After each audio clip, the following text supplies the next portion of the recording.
அன்பான நண்பர்களே வணக்கம். நாம் கேட்டுக்கொண்டிருப்பது திரு இந்திரா சௌந்தரராஜன் அவர்களின் 3ஆம் சக்தி நாவல்.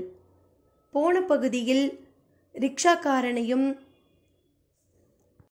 ஐயனார் மற்றும் கணேசனையும் வைத்துக்கொண்டு சைக்கிள் ரிக்ஷாவை சாமியார் ஓட்டிக்கொண்டிருந்தார். சற்று கூடுதல் வேகமாக ஓட்டவும் ரிக்ஷாக்காரன் பதறிப்போய், இல்ல சாமி, இந்த வேகம் வேண்டாம் சாமி, வண்டியை நிறுத்துறது கஷ்டம் சாமி, ஐயோ எதிரில் பாருங்க ஒரு லாரி என்றான். அவர் பதற எதிரிலும் ஒரு லாரி, பக்கவாட்டிலும் இடமில்லை. சாமியாரும் பிரேக்கை பிடித்து பார்த்து வேகம் குறையாமல் போக சரையல் என்று முன்னால் எழுந்து குனிந்து முன்பக்க டயர் மேலே கைகளை வைத்து அழுத்தியபடி முயற்சித்தார். சில அடிகளிலேயே சக்கரமும் அவர் கைப்பிடித்த லாவகத்தில் வேகத்தை இழந்து கிரீச்சிட்டு நின்றது. லாரிக்காரனும் முன்னால் பிரேக் அடித்து நிறுத்திவிட்டு, சாவு கிராக்கிங்களா, இப்படியா வருவீங்க என்று கத்தினான். சாமியாரை அவனது கமாண்ட் குத்தி குடைந்து விட்டது. நிமிர்ந்து ஒரு குத்து பார்வை பார்த்தார். என்னையா பார்க்குற, எடியா வண்டிய பின்னால. நான் தான் எப்படியோ வண்டியை நிறுத்திட்டேன்ல, எதுக்கு சாவு கிராக்கின்னு எல்லாம் பேசுற? என்னத்த வண்டியை நிறுத்திட்ட? இப்படிதான் காட்டுத்தனமா வண்டியை ஓட்டுவியா? தம்பி, திரும்பவும் நீ தப்பா பேசுற. நான் ரோட்ல வண்டியை வேகமாக ஓட்டினது வாஸ்தவந்தான், ஆனால் தப்பா ஓட்டல. இது ஒன் வே, இதில் நான் போகலாம், ஆனால் நீ வரக்கூடாது, தெரியும் தானே? என்ன ரிக்ஷா, பார்க்க பிச்சைக்காரனாட்டம் இருந்துக்கிட்டு சட்டம் பேசுறியா நீ? இப்போ வண்டியை எடுத்தேன், உன் ரிக்ஷா அப்படியே சட்னி ஆயிடும், தெரிஞ்சுக்கோ. அவனும் வார்த்தைகளை வளர்த்தான். ஐயனாரும் கணேசனும் நெளிந்தனர். ரிக்ஷாக்காரர் பதிலுக்கு கத்தினார். ஏய் டுபாக்கூரு, ஒன் வேளை நீ வந்துட்டு எங்ககிட்ட முண்டா தட்டுறியா? தா, இவங்கிட்ட என்ன பேச்சு? நீ லாரியை எடு, ஒரு முட்டு முட்டிட்டு அப்படியே சரிச்சிட்டு போய்கிட்டே இருப்போம். ஒன்றைய நான் ரிக்ஷாவை வச்சுக்கிட்டு பெருசா டாட்டா ஷியாரா வச்சிருக்கிறவன் மாதிரி பேசுறத பாரு. லாரி ஓட்டுவருக்கு பக்கத்தில் இருந்தவன் டிரைவரை ரேக்கிவிட லாரி டிரைவரும் லாரியை திருப்ப ஸ்டார்ட் செய்தான். இனி பேசுவதில் பயனில்லை என்று நினைத்த சாமியாருக்கு சட்டென ஒரு எண்ணம் தோன்றியது. ஓடிப்போய் என்ஜின் புகை வெளியேறும் குழாயின் பாயை கையால் மூடிக்கொண்டு நின்றார். லாரி டிரைவரும் சாவியை திருகி ஸ்டார்ட் செய்ய எவ்வளவோ முயன்றான். லாரி உருமியது, ஆனால் என்ஜின் ஸ்டார்ட் ஆகவில்லை. எட்டி பார்த்தவன் சாமியார் புகை போக முடியாமல் மூடிக்கொண்டு நிற்பதை பார்த்து அரண்டு போய்விட்டான். ஏ பண்ணாட, கையை வெந்து போயிடுண்டா, எடியா கத்தினான். பின்னால வந்து வழிவிடுறேன்னு சொல்லு, கையை எடுக்கிற பாருறா, இரு, கையை இப்ப பொத்தலாக்கிறேன் பாரு. சொன்ன ஜோரில் ஸ்டார்டிங் சாவியை திரும்ப திரும்ப திருகி கிளச்சில் அழுத்தம் கொடுத்தான். கணேசா, என்னடா இது, இவர் என்னடா இப்படியெல்லாம் ரகலை பண்றாரு, பாருறா, தெருவே வேடிக்கை பார்க்கறத. இது ஐயனார். பேசாம உட்காந்துரு, சாமி பேர்ல ஒரு தப்பும் இல்லை. லாரிக்காரன் தப்புக்கு இப்படி பண்ணாதான் வலிக்கு வருவாங்க, பார்த்துக்கிட்டே இரு. கணேசன் சமாளிக்க டிரைவிங் சீட்டிங்கிலிருந்து டிரைவர் இறங்கி அவரை நோக்கி ஓடினான். உலக அதிசயமிக்க காட்சி ஒன்றை பார்க்கிற மாதிரி பார்த்தான். ஏற்கனவே பல 100 மைல் தூரம் புகையை கக்கி வந்த அந்த குழாய் அச்சு அசல் ஒரு நெருப்பு குழாயாகத்தான் இருக்க வேண்டும். கிட்டே போனாலே அனல் காந்தம்.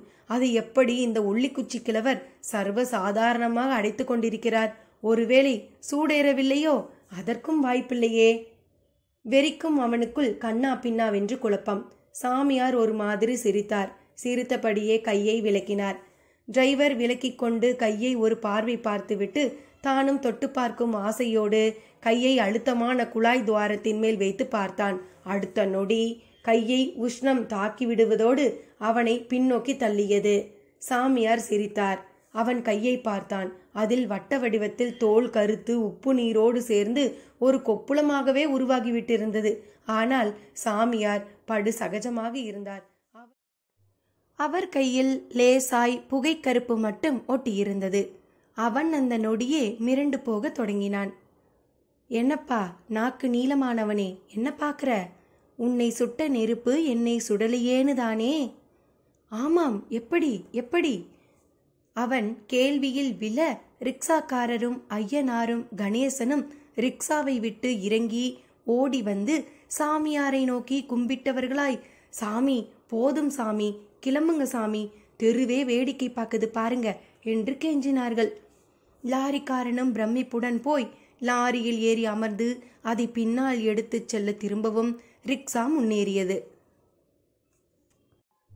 ஒரு வழியாக கோவிலுக்கு வந்து சேர்ந்தது ரிக்ஷா. சாமியார் ரிக்ஷாக்காரருக்கு கூலி தருவதற்கு இடுப்பு முடிச்சில் பணத்தை தேட ஆரம்பித்தார். அவரோ சாமி காலடியில் கிடந்தார். அப்படியே பேசினார். சாமி, காசெல்லாம் வேணாம் சாமி. நீங்க யாருன்னு தெரியாம சாதாரணமா நினைச்சு பேசினதுக்கு மன்னிச்சிடுங்க. எழுந்திரியா, எதுக்கு கால் எல்லாம் விழற? இப்ப நான் உன் காலில் விழுந்தாதான் எனக்கு சரியாகும். ஏன்னா பரமாத்மா எனக்குள்ளேயும் இருக்காரு, உனக்குள்ளேயும் இருக்காரு பாரு. பதிலோடு சரேல் என்று அவர் காலில் விழுந்தார். ரிக்ஷாக்காரரால் எதுவும் செய்ய முடியவில்லை. கண்கள் கலங்கி போனார். நிமிர்ந்து எழுந்த சாமி அவர் தலையை வருடி கொடுத்தார். பிறகு, நீ நாளைக்கு காலையில என்ன வந்து பாரு, உனக்கு நான் மூச்சு பயிற்சி சொல்லித்தரேன். அதை நீ தினமும் செய்தியானா வண்டி இழுக்கும்போது கஷ்டமாவே இருக்காது என்ன என்று அவர் தலையை ஆட்ட செய்தார். ஒரு வழியாக திரும்பி காத்து கொண்டிருந்த சில பக்தர்களையும் பார்த்து சிரித்தபடியே மண்டபத்தில் போய் அமர்ந்தார். கணேசனும் ஐயனாரும் அவர் அருகே சமமாக அமரவே அச்சப்பட்டனர். உட்காருங்க. இருக்கட்டும் சாமி, ஒரே 1 மணி நேரத்துல என் வாழ்க்கையே மாத்திட்டீங்க. நான் என்னன்னு சொல்லுவேன்? ஐயனார் உடைந்து போய் கண் கலங்கினான். கலங்காதே போ, உனக்கு இப்ப இருந்து நல்ல காலம் ஆரம்பம், யோக காலம் ஆரம்பம்னு சொல்லலாம். நான் சொன்னாலும் சொல்லலேனாலும் நீ எனக்கு குருதான். இனிமே நீ எனக்கு மட்டும் குரு இல்ல, இந்த ஊர்ல இருக்கிற சண்டியர்களுக்கெல்லாம் குரு. அவங்களை தப்பு பண்ண விடாம உழைக்கவை போ. நான் குருவா? எப்படி சாமி? நீங்க என்னென்னமோ செஞ்சீங்க, அதை எதை வச்சு செஞ்சீங்கன்னு புரிஞ்சுக்கிற அறிவு கூட எனக்கு கிடையாது. சும்மா குருனா எப்படி சாமி? குருதான், எல்லாம் புரியும், போக போக ஒவ்வொன்னா புரியும். கவலைப்படாதே, கிளம்பு.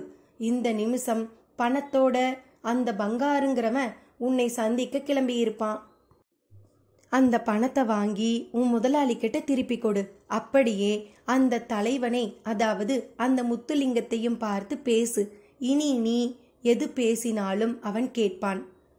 அவன்னு இல்லாம எல்லாருமே உன் பேச்சு கேட்பாங்க. எப்படி சாமி, எப்படி? நான் ஒரு சாதாரண மனுஷன் சாமி. உங்களுக்கு தெரிஞ்ச வித்தை எதுவும் எனக்கு தெரியாதே. அதான் சொன்னேனே, தெரிய வரும், ஒன்னொன்னா தெரிய வரும். கிளம்பு, என்னை பார்க்க நிறைய பேர் காத்துட்டு இருக்காங்க பார். நீங்க சொல்லி கொடுக்காம இதை எப்படி சாமி தெரிஞ்சுக்க முடியும்? நம்பு, தெரிய வரும்னா தெரிய வரும். கிளம்பு, நேரமாவது பார். அவர் அவனை அனுப்புவதிலேயே குறியாக இருக்க கணேசனும் புரிந்தது போல், கிளம்பு ஐயனார், சாமி சொன்னா அர்த்தம் இருக்கும் என்று பிடித்து இழுத்தான். அரை மனதாக ஐயனாரும் கிளம்பினான். திரும்பும்போது ஒயின் ஷாப் பாரில் சாமியார் செய்த சாகசங்களும் வழியில் ரிக்ஷாக்காரரிடம் செய்த சாகசங்களும் மனசுக்குள் சுழன்று சுழன்று வந்தன. கணேசா, எனக்கு ஒரே பிரமிப்பா இருக்குடா. எப்படிடா ஒரு மனுஷனால இப்படியெல்லாம் நடந்துக்க முடியும்? இதெல்லாம் மனுஷ செயலா இல்ல மாயாஜாலம்னு சொல்றாங்களே, அந்த மாதிரியாடா? கணேசன் ஐயனாரை அடக்கி இழுத்து கொண்டு நடந்தான். அத்தியாயம் 6. குறிப்பு: உலகில் எது எல்லாம் சாகசம் எனப்படுகிறதோ அது எல்லாம் ஒரு விதத்தில் மிக சாதாரணமான ஒன்றும் கூட. ஒரு சைக்கிளை ஓட்டுவதற்கு முன் இதன் மேல் ஏறி எப்படி ஓட்டப் போகிறோம் என்கின்ற பயம் இருந்தபடியே இருக்கும். இருந்தாலும் உலகில் லட்சக்கணக்கானோர் சைக்கிள் ஓட்டுவதை பார்த்திருப்பதால் அது கற்றுக்கொண்டால் வசப்பட்டு விடும், அது ஒரு வித்தை என்று மனம் நினைத்து கற்றுக்கொள்ளவும் துணியும். கற்றுக்கொள்ளும் போது நிறைய முறை கீழே விழுவோம், எழுந்திருப்போம், அடிபடும். அதன் பின் மெல்ல நிதானம் வசப்பட்டு கீழே விழாமல் ஓட்டுவோம். ஓட்டத் தொடங்கி கீழேயும் விழாமல் போன பிறகு ஒரு துணிவு வந்துவிடும். அதன் பின் வேகமாக ஓட்டுவது என்பது நிகழும். நாள் செல்ல செல்ல இரு கைகளையும் விட்டு ஓட்டுவது, சைக்கிள் மேல் நின்று கொண்டு ஓட்டுவது என்று அதில் வித்தைகள் எல்லாம் புரிய தொடங்கி விடுவோம். உண்மையில் சைக்கிள் ஓட்ட தெரிந்த ஒருவருக்கும் தெரியாத ஒருவருக்கும் எந்த வேற்றுமையும் பார்க்க போது தெரியாது. ஓட்டத் தெரிந்தவர் பயமில்லாதவர், ஓட்டத் தெரியாதவர் பயமுள்ளவர் என்கின்ற ஒரு வேறுபாட்டை தவிர வேறொன்றும் இல்லை. ஓட்டப் பழகும் போது அந்த பயம் மெல்ல நீங்கி ஒரு நிதானம், ஒரு லாவகம், ஒருவித பேலன்ஸ் செய்யும் சூட்சும உணர்வு பிடிபடுகிறது. இது பிடிபட்ட பிறகு சைக்கிள் ஓட்டுவது என்பது ஒரு பெரிய விஷயமில்ல, ஒரு சாதாரண செயல் என்றாகிவிடும். இது எல்லா சாதனைகளுக்கும் பொருந்தும். பிடிபடும் வரை அது பெரிதாக, புரியாத ஒன்றாக, புரிந்து கொள்ளவே முடியாத ஒன்றாகவெல்லாம் கூட தோற்றம் தரும். பிடிபட்டு விட்டாலோ அவ்வளவும் ஒன்றும் இல்லை என்று தோன்றும். கரிமா சித்தியும் அப்படித்தான். மூச்சு பயிற்சியால் இது வசப்பட்டு விட்டால் இது பெரியதாக தெரியாது. கரிமா முதலான அஷ்டமா சித்திகளுக்கான மூச்சு பயிற்சி என்பது பிராணாயாமம் பயிற்சியால் மட்டும் வந்து விடுவதில்லை.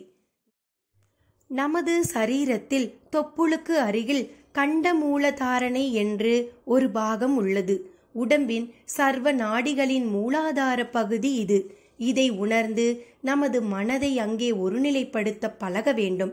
அந்த பழக்கத்திற்கு பிறகே கிளை வாயுவான நாகனை நாம் பிரத்யேகமாக கட்டுப்படுத்த இயலும்.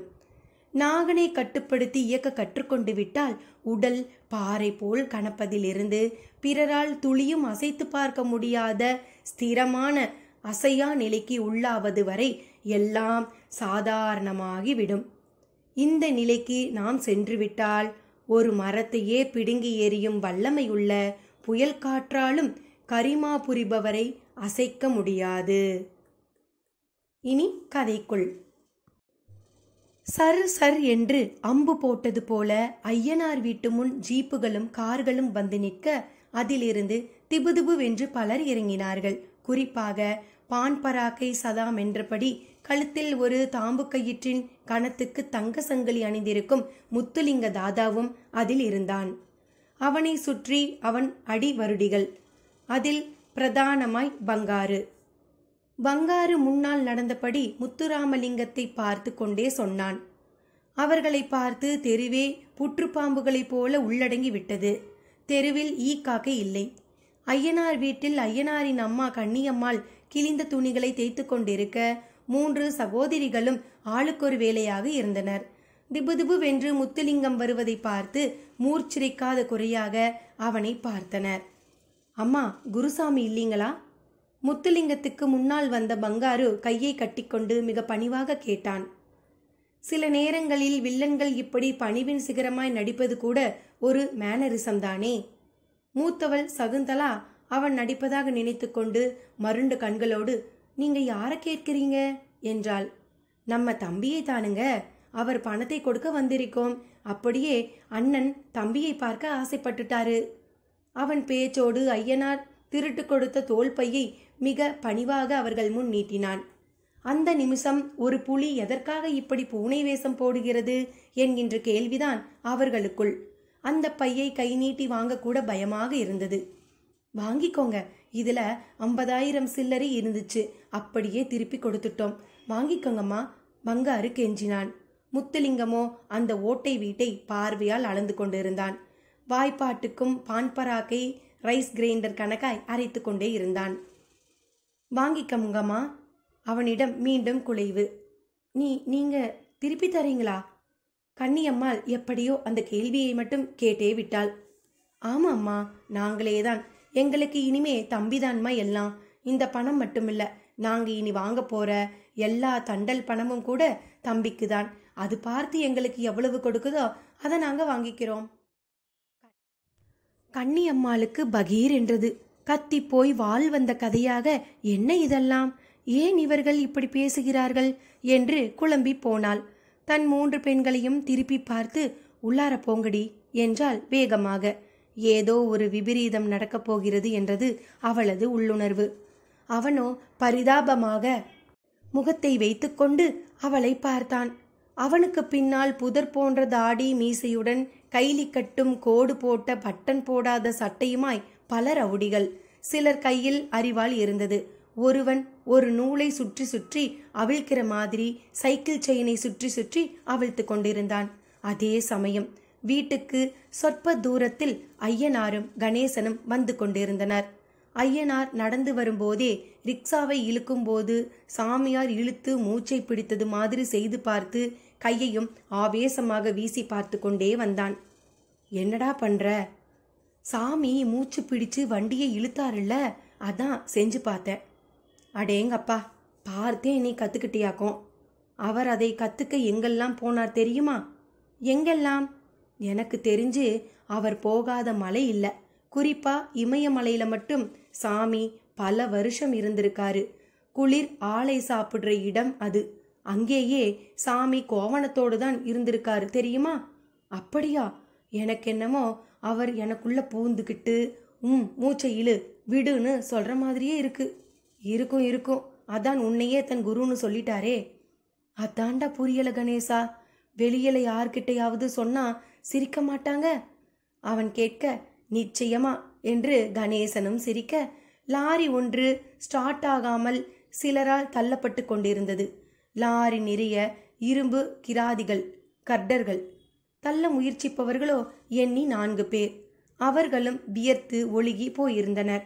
கணேசனையும் ஐயனாரையும் பார்த்த அவர்களில் ஒருவன், சார் கொஞ்சம் ஹெல்ப் பண்ணுங்க சார் என்றான். கணேசனும் மறுக்காமல் பாடியின் பின்புறம் டயரை ஒட்டி நின்று கொண்டு தள்ள தயாரானான். ஐயனாரும் பக்கத்திலேயே நின்று தள்ள தொடங்கினான். ஆகட்டும், ரெடி, ரைட். காக்கி சட்டைக்காரன் குரல் கொடுக்க லாரியும் லேசாக அசைந்து நகர ஐயனாருக்குள் திடீரென்று ஒரு ஆவேசம். காதுக்குள் யாரோ ஒருவர், உபானத்துல போ, மூச்சை இழு, கண்டதாரணையில நிறுத்து, எதையும் சிந்திக்காதே, நீ இப்போ ஒரு மலையை அசைக்க போற, அதை அப்படியே தூக்கி வீச போற என்று குரல் கொடுத்த மாதிரி இருக்க, அவனும் மூச்சுக்காற்றை ஆவேசமாக உள்ளிழுத்து கண்களை மூடிக்கொண்டு அதை மார்பு கூட்டுக்கு கீழேயும் கொண்டு சென்று மொத்த உடம்பையும் விரைப்பாக்கி 2 உள்ளங்கையிலும் உச்சபட்ச அழுத்தம் கொடுத்து லாரியை தள்ள லாரி படுவேகமாக ஓட ஆரம்பித்தது.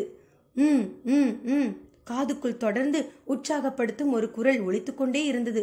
ஒரு கட்டத்தில் நடுவிலேயே மற்றவர்கள் ஓட முடியாமல் அப்படியே உதிர்ந்து விழ அவன் மட்டும் ஒருவனாக அந்த லாரியை தள்ளியபடியே ஓடிக்கொண்டிருந்தான். லாரியும் ஸ்டார்ட் ஆகி புகையை சீற்றத்துடன் கக்கியபடியே பிரேக் அடித்து நின்றது. காக்கி சட்டைக்காரன் ஓடி வந்தான். பயங்கர வியப்புடன் ஐயனாரை பார்த்தான். ஐயனார் குளத்தில் குளித்துவிட்டு ஈரம் சொட்டை எழுந்து வந்தவன் மாதிரி இருந்தான். என்ன சார் நீங்க ஒத்தையாளா இந்த தள்ளு தள்ளிட்டீங்களே, என்னால நினைச்சே பார்க்க முடியல சார் என்றான். கணேசனும் அப்பொழுதுதான் வந்து சேர்ந்தான். ஐயனார், என்னடா இது, நீ பாட்டும் பிசாசாட்டம் லாரியை தள்ளிக்கிட்டு போயிட்ட என்று அவனும் பெருமூச்சு விட்டான். நான் எங்கடா தள்ளினேன்?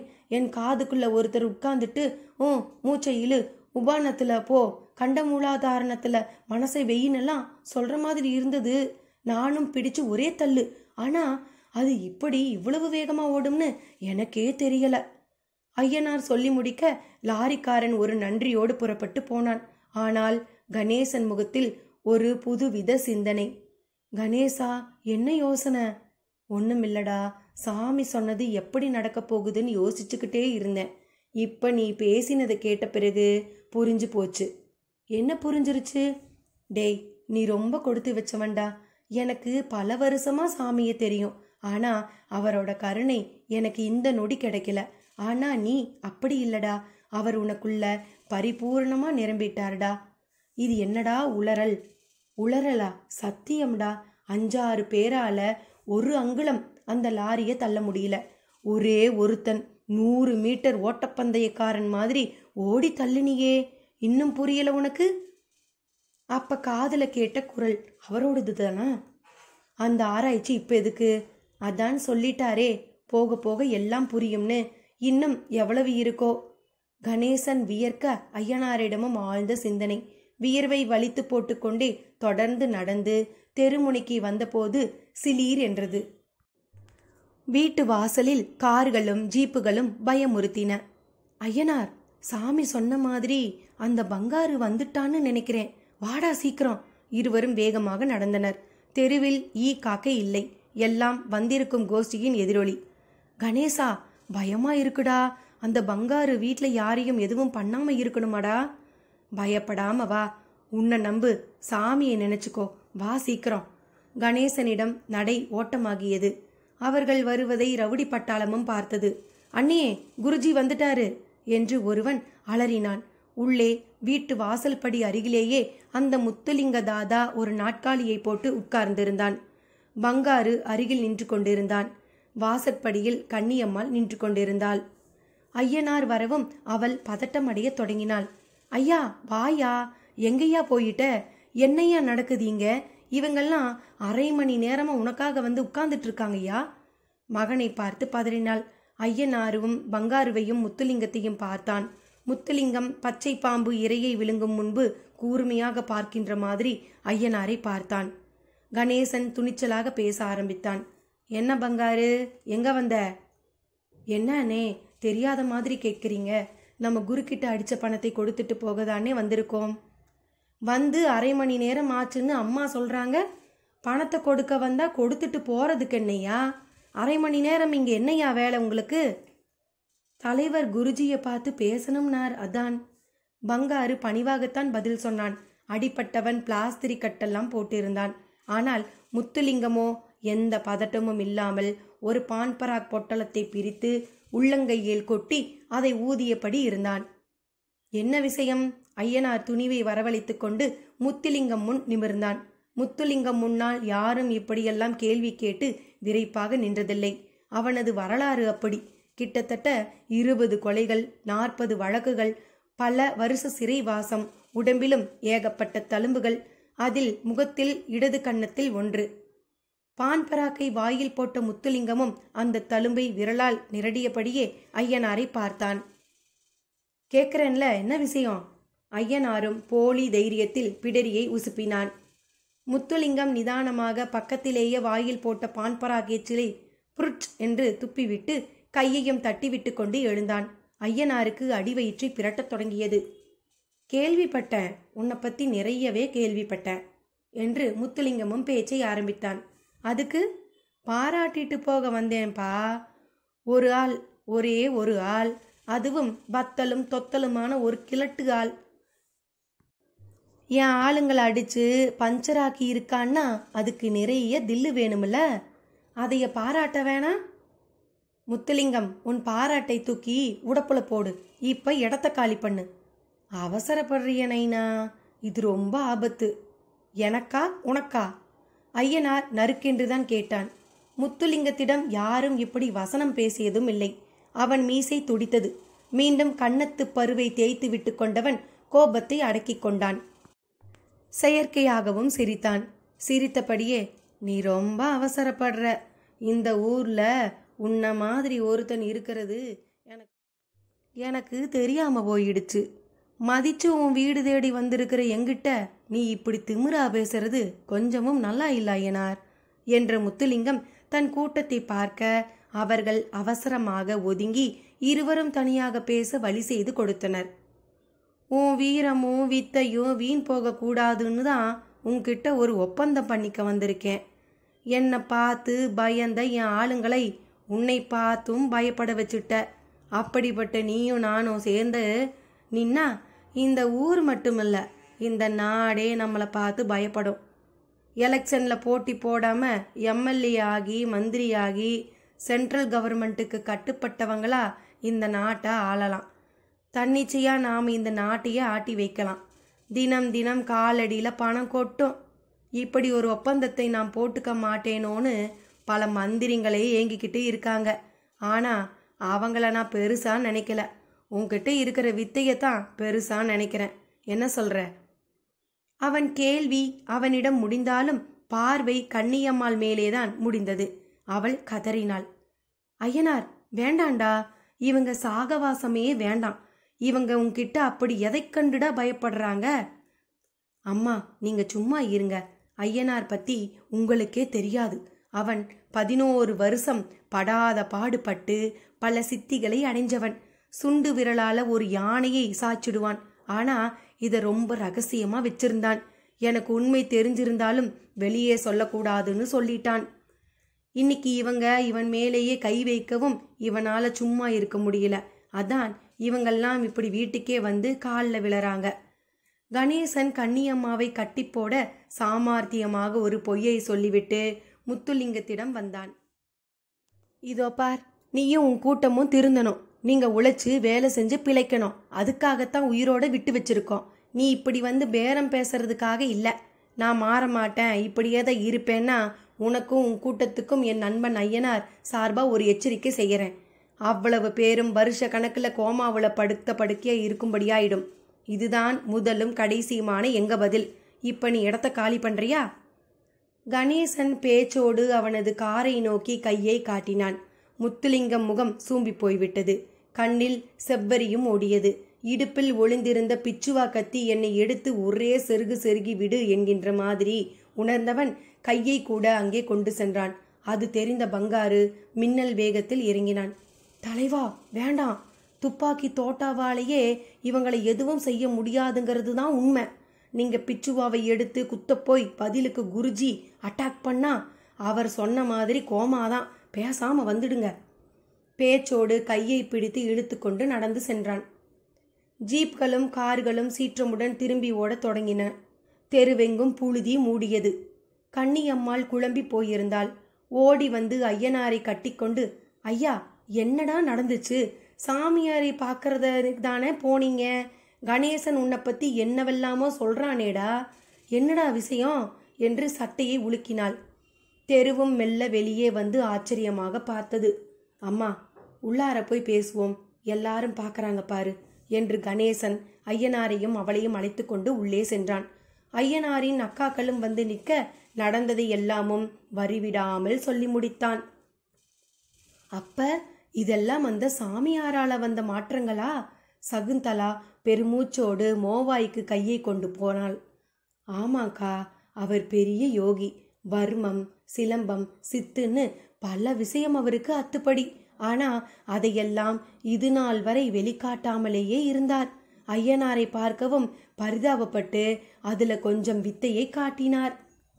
அதான் அரண்டு போய் இங்க வந்துட்டாங்க. இனி எந்த நாளும் இந்த பக்கம் தலை வச்சு கூட படுக்க மாட்டாங்க. அவன் முறைச்சு பார்த்துட்டு போனதை பார்த்தா அப்படி தெரியலையப்பா. கவலைப்படாதீங்க, அப்படியே ஏதாவது வாலாட்டினாலும் ஐயனாருக்கு சமாளிக்க தெரியும். இவன் எப்படிடா சமாளிப்பான்? அவர்னா சாமியார், காடு மலைன்னு அலைஞ்சு 4 விஷயத்தை கத்து வச்சிருக்கிறவர். இவனுக்கு என்னடா தெரியும்? அவனுங்க ஏடா கூடமா ஏதாவது பண்ணிட்டா? இல்லம்மா, எதுவும் நடக்காது. ஐயனாருக்கு இனிதான் நல்ல காலம் ஆரம்பம்னு சாமி சொன்னார். அதை நான் வர்ற வழியிலேயே ஒரு லாரி ரூபத்துல பார்த்துட்டேன். ஐயனார் பெரிய அதிர்ஷ்டசாலிமா. சிலர் கோடானு கோடி வருஷம் தவம் இருப்பாங்கம்மா. ஆனா அவங்க முன்னாலெல்லாம் சாமி வரவே வராது. சிலர் எதுவுமே செய்யாம எனக்கென்னு இருப்பாங்க. சொல்ல போனா சாமியாவது பூதமாவதுன்னு அதை திட்டக்கூட செய்வாங்க. ஆனா சாமி அவங்க முன்னாடி ஓடி வந்து நிற்கும். முதல் ரகத்துக்கு உதாரணம் நான், 2வது ரகத்துக்கு உதாரணம் ஐயனார். கணேசன் பேச பேச கண்ணீர் பெருகிவிட்டது. கணேசா, என்னடா, எதுக்கு அலற?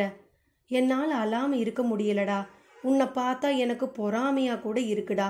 எப்படியோ உன்னால இனி எல்லாத்துக்கும் நல்லது நடந்தா சரி. அந்த முத்துலிங்கம் திரும்ப வந்து பேரம் பேசினா அவனை தண்டிக்க தயங்கிடாதே. அதே சமயம் அவன் ஊர்ல தப்பு தண்டாவல ஈடுபடாமலும் நீ பார்த்துக்கணும். சாமி அதுக்காகத்தான் உன்னை தேர்ந்தெடுத்து உனக்குள்ள நுழைஞ்சிருக்காரு. ஞாபகம் வச்சுக்கோ. நான் வரட்டா? உரிய எச்சரிக்கைகளோடு கண்ணீரை துடைத்துக்கொண்டு கிளம்பினான். சகுந்தலா சுசீலாவிடம் கேட்டுக்கொண்டிருந்தாள். சுசி, நடக்கிறதெல்லாம் என்னடி? கனவா இல்ல நனவா? அத்தியாயம் 7. கண்ட மூலதாரணையோ இல்லை பிராணாயம யோகா பயிற்சிகளோ, எதையும் செய்வதற்கு அபார திடசித்தம் மிக அவசியம்.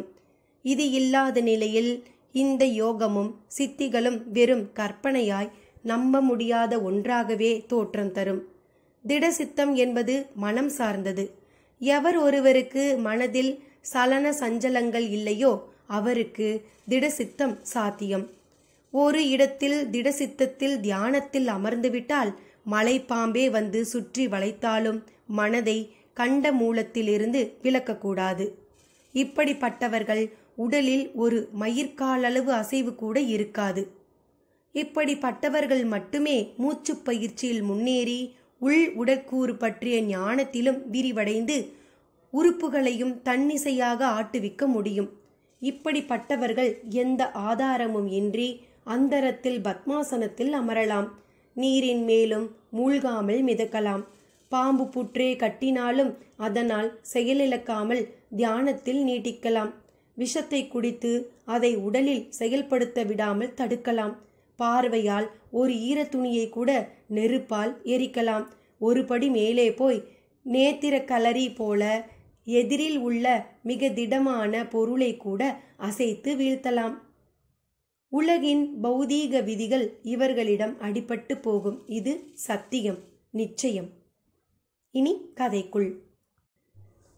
தனது ஓட்டை சைக்கிளில் பணப்பையோடு புறப்பட்ட ஐயனாரை தெருவே புதிய மரியாதையோடு பார்த்தது. ஒரு பெரியவர் ஐயனாரை நிறுத்தி, ராஜா, அந்த தாதா பைய கோஷ்டியை உண்டு இல்லேன்னு பண்ணிட்டியாமே, கேள்விப்பட்டேன். என்னால நம்ப முடியல. நீ நிஜமா பெரிய வீரன்தான் என்று பாராட்டி கை குலுக்கினார். ஐயனாருக்கு பெருமிதமாக இருந்தது, கூச்சமாகவும் இருந்தது. சாமியாரின் செயலுக்கு தனக்கு பாராட்டா என்று மனதுக்குள் கேட்டுக்கொண்டவன் அந்த பெரியவர் தொடர்ந்து புகழ இடம் தராமல் கிளம்பினான். தெருவில் சில குட்டி ரவுடிகளும் இருக்கிறார்கள். டீ கடைக்கு வெளியில் சிகரெட்டை இழுத்து கொண்டு சத்தமாய் சிரித்து பேசி அலப்பறை செய்து கொண்டிருப்பார்கள். ஐயனார் சைக்கிளில் வருவதை பார்க்கவும் சிகரெட்டை தூக்கி எறிந்துவிட்டு வாயை கூட சூச்சு என்று சுத்தப்படுத்தி கொண்டனர். பஸ் ஸ்டாப்பில் டீச்சர் அம்மா ஒருவர், Ayyanar, you are really great என்று சற்று கத்தியே பாராட்டினாள். ஐயனாருக்கு சிறகில்லாமல் பறக்கிற மாதிரி கூட இருக்கிறது. எதிரில் 2 போலீஸ் கான்ஸ்டபிள்கள் வந்து கொண்டிருந்தனர். அவர்களுக்கும் செய்தி போயிருந்தது. ஐயனாரை பார்த்து மரியாதையாக சல்யூட் அடித்தார்கள். அந்த சப் இன்ஸ்பெக்டர் சரவணசிவம் இப்போது போனால் என்ன செய்வார்? ஐயனார் சைக்கிளை மிதிக்கையில் தனக்குள் கேட்டுக்கொண்டான். அவரது அலட்சியமும் கேஸை ஃபைல் பண்ணாமல் இழுத்தடித்து பேசியதும் ஞாபகத்தில் உரசின. சைக்கிளை ஸ்டேஷன் நோக்கி செலுத்தினான். தோளில் குறுக்குவாட்டில் தொங்கியபடி இருந்தது அவனது கலெக்ஷன் பேக். ஸ்டேஷனை நெருங்கியவன் சைக்கிளை ஒரு ஓரமாக நிறுத்திவிட்டு உள்ளே நுழைந்தான். ஏட்டும் ஹெட் கான்ஸ்டபிளும் அவனை ஏதோ ஒரு அபூர்வ ஜந்துவை பார்க்கிற மாதிரி பார்த்தனர். சப் இன்ஸ்பெக்டர் சரவணசிவமும் பார்த்துவிட்டு சற்று தடுமாற்றத்தை காட்டினார் முகத்தில். அவன் தன் கலெக்ஷன் பேக்கை காட்டினான். அவங்களா கொண்டு வந்து கொடுத்துட்டாங்க, கேள்விப்பட்டிருப்பீங்களே. நேராக சுற்றி வளைக்காமல் விஷயத்தை தொட்டான். எப்படியோ கிடைச்சிருச்சுல்ல, சந்தோஷம். சப் இன்ஸ்பெக்டர் சுரத்தி இல்லாமல் பதில் சொன்னார். இல்ல சார், உங்களுக்கு கொஞ்சம் கூட சந்தோஷம் கிடையாது. நீங்க சம்பளத்தை நம்பி பிழைக்கிறவர் கிடையாது. அந்த பொறுக்கியோட மாமூல ஏக போகமா வாழ்ந்துட்டு இருக்கிறவர். தப்பு நடந்தாதான் உங்களுக்கெல்லாம் சந்தோஷம். அமைதி திரும்பிட்டா உங்களுக்கெல்லாம் வேலையே இல்லாம போயிடும்ல. இனி மாமூலும் வராது இல்லையா? ஐயனார் எகிரினான். தம்பி, நீ இடம் தெரியாம வந்து சினிமா டயலாகெல்லாம் பேசுற. சரவணசிவம் சீற்றத்தை மெல்ல காட்டினார். வாழ்க்கையில நடக்கிறது தானே சார் சினிமாவில் வருது. நான் புகார் கொடுக்க வந்திருந்தப்ப உன் பணம் கிடைக்க நானாச்சுன்னு சொல்லி இருந்தா நான் எவ்வளவு சந்தோஷப்பட்டிருப்பேன். அதை யோசிச்சீங்களா? உண்மைதான். ஆனா இந்த உலகத்திலேயே 5 வருஷத்துக்கு ஒரு எஜமானை பார்க்கிற துர்பாக்கியமான ஒரு கூட்டத்தை சேர்ந்தவங்க நாங்க. அதை நீயும் யோசிக்கணும். அரசியல்வாதிகளை சொல்றீங்களா? அப்ப உங்களுக்குன்னு சட்டத்திட்டம் வரைமுறை எதுவுமே கிடையாதா? இப்படியெல்லாம் கேள்வி கேட்கறது ரொம்ப சுலபம். ஆனால் பதில் சொல்றது ரொம்ப கஷ்டம் தம்பி. இது சால்ஜாப். இங்க நேர்மையா இருக்க முடியாதுன்னு சொல்லாம சொல்றீங்க. தப்பான சராசரி அரசியல்வாதிகள் ஆட்சிக்கு வரும் வரை எங்க வரையிலையும் நேர்மையா இருக்க முடியாதுதான். அப்ப ஏழைங்க கிடந்து தவிக்க வேண்டியது தானே. தப்பா ஓட்டு போட்டதுக்கு அதுதான் தண்டனை. இப்ப நீங்க தான் சார் சினிமா வசனம் பேசுறீங்க. எலெக்ஷன்ல யாரும் ஒரு ரவுடி எம்எல்ஏவா வரணும், ஒரு கொலைகாரன் எம்எல்ஏவா வரணும்னு தேடி பிடிச்சு ஓட்டு போடுறதில்ல.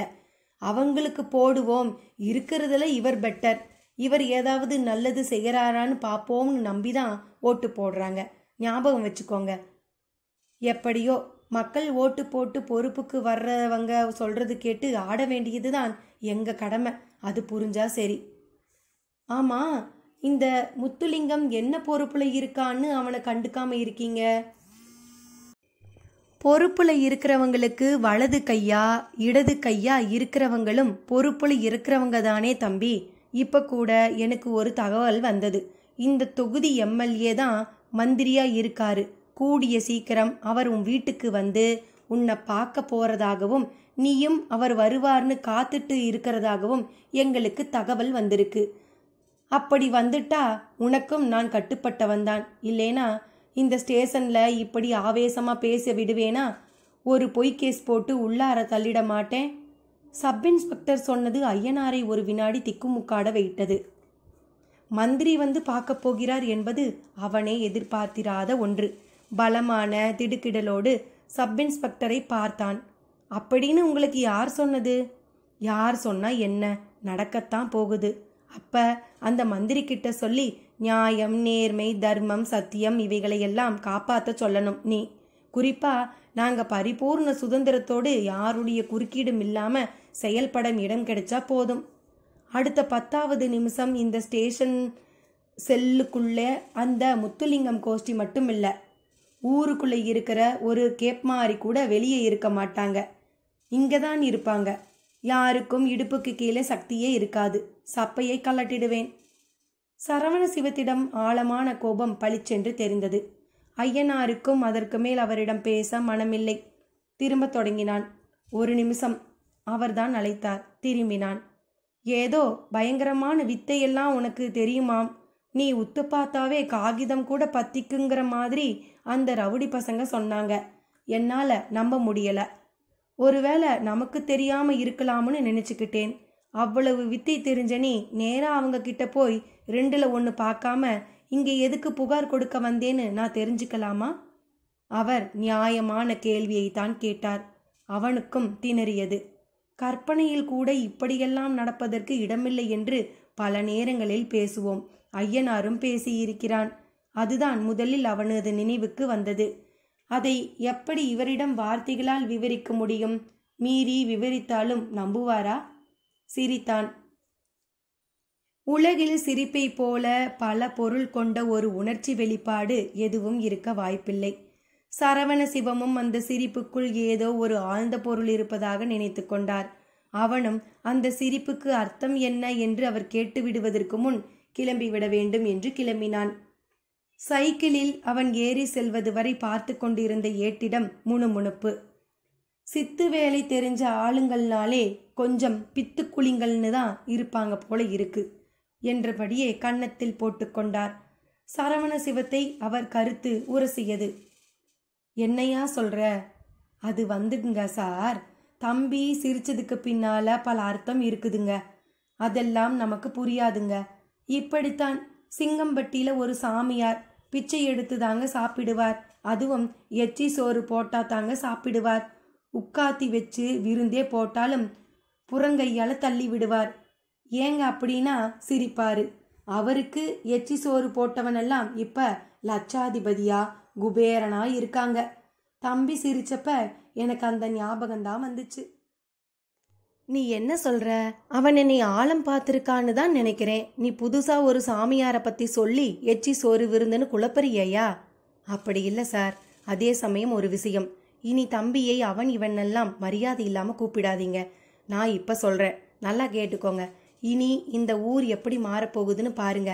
இந்த ஸ்டேஷன்ல தம்பி காலடி பட்டுடுச்சல்ல, பாருங்க. உங்க இன்ஸ்பெக்டர் ப்ரொமோஷன் ஆர்டர் இன்னைக்கே வந்தாலும் வந்துடும். ஏட்டு சொல்லும் போதே தொலைபேசி அலறியது. சரவண சிவமும் காதை கொடுத்தார். காதில் என்ன விழுந்ததோ, முகத்தில் பலத்த மாறுதல்.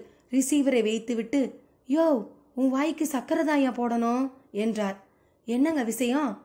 ப்ரொமோஷன் ஆர்டர் ரெடியா இருக்காம். எஸ்பி ஆபீஸ்ல இருந்து போன். ஏட்டு அதை கேட்டு, ஐயனாரப்பா என்றார் சிலிர்த்து போய்.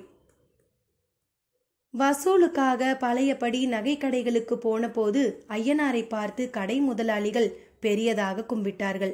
அப்படி கொஞ்ச நேரம் உட்காரு என்று அலட்சியமாய் சொன்னவர்கள் எல்லாம் பணத்தை முதல் காரியமாய் எடுத்து நீட்டினார்கள்.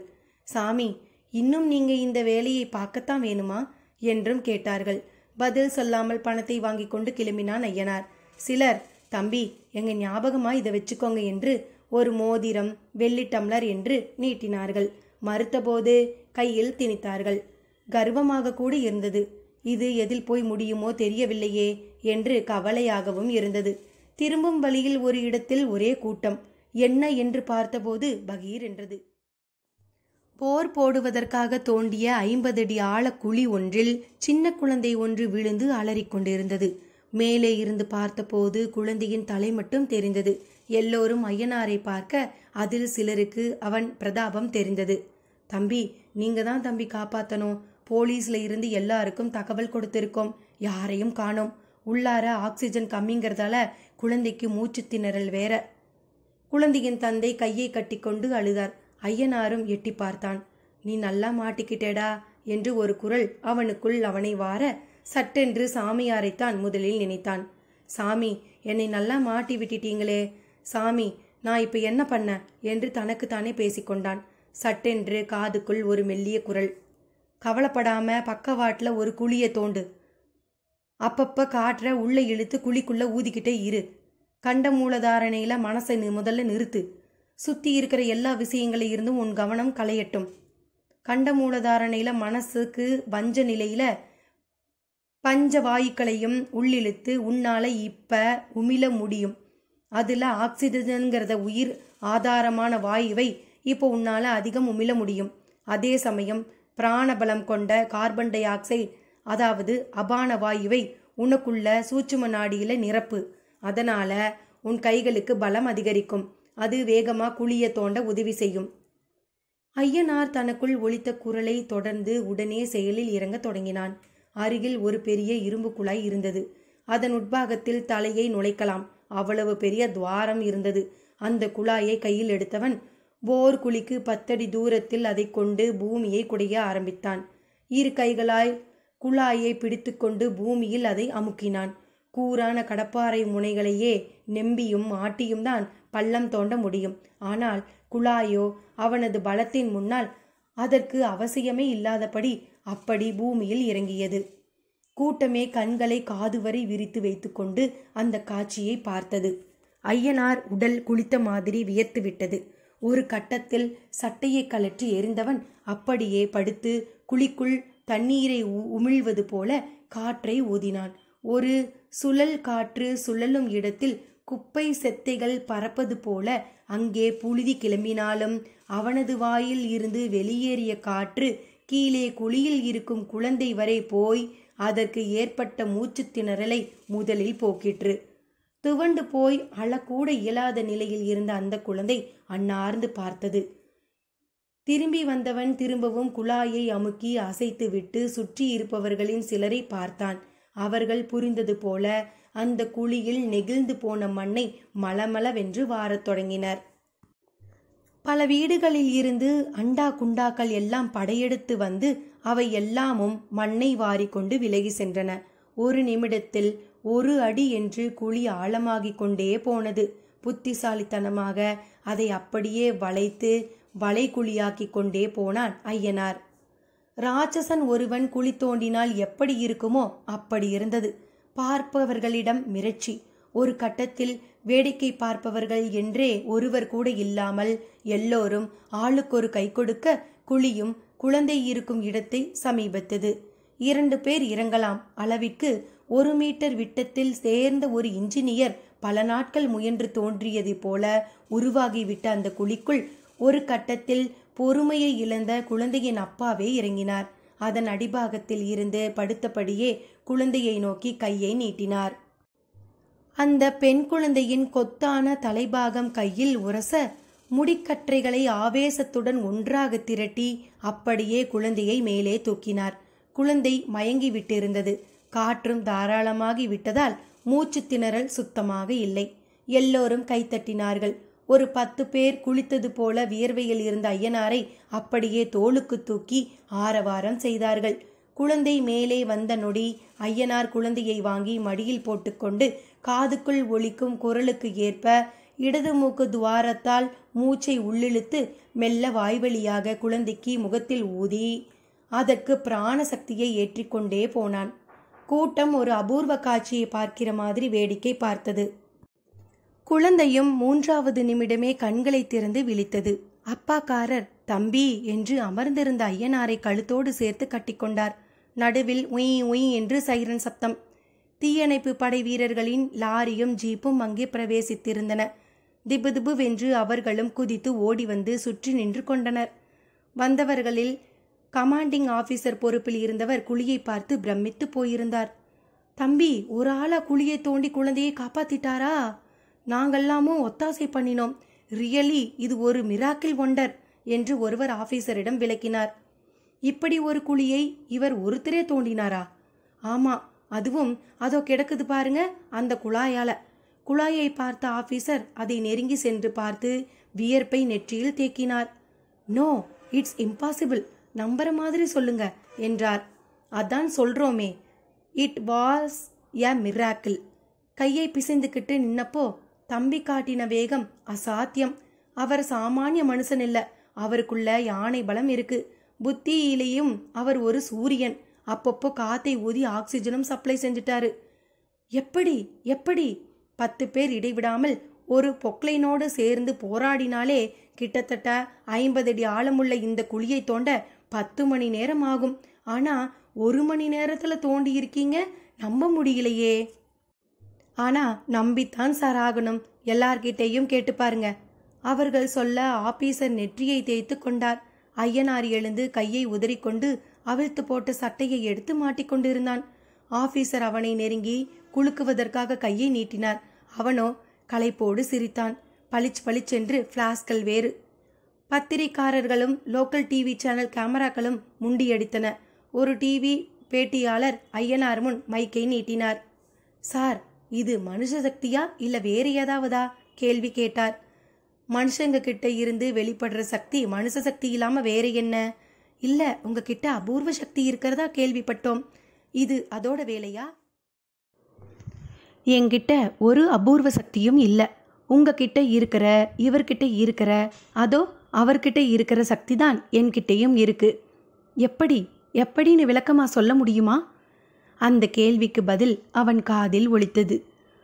போக வாழ்க்கையை விட்டு யோக வாழ்க்கைக்கு எல்லாரும் திரும்பினா இது ரொம்ப அல்பம்னு சொல்லு. ஐயனாரும் சொன்னான். யோக வாழ்க்கைனா என்ன, விளக்கமா சொல்ல முடியுமா? அதற்கும் பதில் காதில் ஒலித்தது. ஒரு மனுஷன் தன் சக்தி எவ்வளவுன்னு தெரிஞ்சுக்கிறதே இல்லை. தெரிஞ்சுக்கணும்னா மனசு கட்டுப்படணும், உடம்பு புரியணும்னு சொல்லு. அவனும் அதையே திரும்ப சொன்னான். நீங்க என்ன சொல்றீங்க? எல்லோரும் யோகாசனம் கத்துக்கணுங்கிறீங்களா? யோகாசனம் பண்ணினா மனுஷனுக்கு அபாரம் பலம் வந்துடுமா? யோகாசனம் பண்ணினா உடம்பு முதல்ல கட்டுப்படும், அப்புறம் வலுப்படும். அதற்கு பிறகு சூட்சுமங்கள் புரியும். பெரிய பாறையை 2 கடப்பாறையால நெம்புகோல் தத்துவப்படி அசைக்கிற மாதிரி பல சூட்சுமங்கள் அதனால தெரிய வரும். இல்லையே, எவ்வளவோ யோகாசனம் பண்றவங்க சராசரி மனித சக்தியோட தானே இருக்காங்க. அவங்க அதிகம் நோய்களால தாக்கப்படுறதில்லைங்கிறது மட்டும்தான் நிரூபணமாய் இருக்கு. ஆனா யானை பலமெல்லாம் அவங்களுக்கு இருக்கிறதா தெரியலையே.